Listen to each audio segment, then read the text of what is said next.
So guys, balutin na natin tong lumpia na ginawa natin kanina, yung lumpiang ubod. Yung ginagayat natin kanina, eto na siya.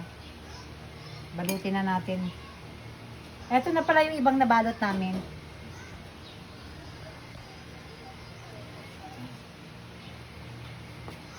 Kasi pag nag-order daw nito, per piece is 30 pesos daw.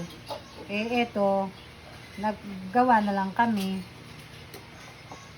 Ito, hindi pa ganyan ka. Yan nun. Ay, guys, oh. Guys, ang lalaki na siya. Malalaki nga ito.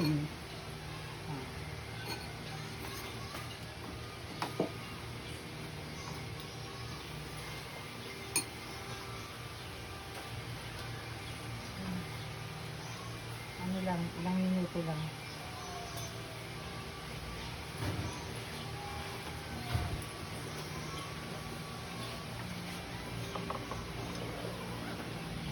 Guys, oh. Bakit yung parang hulagpos na? Hindi, sige.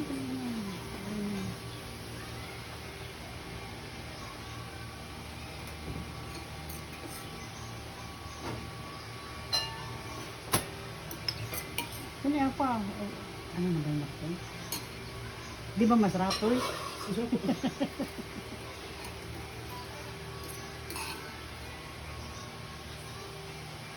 Dikit na rin, oh.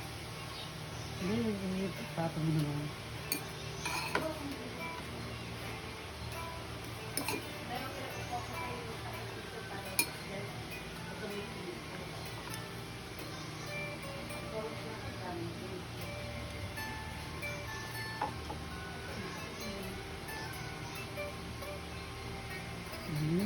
Sino sa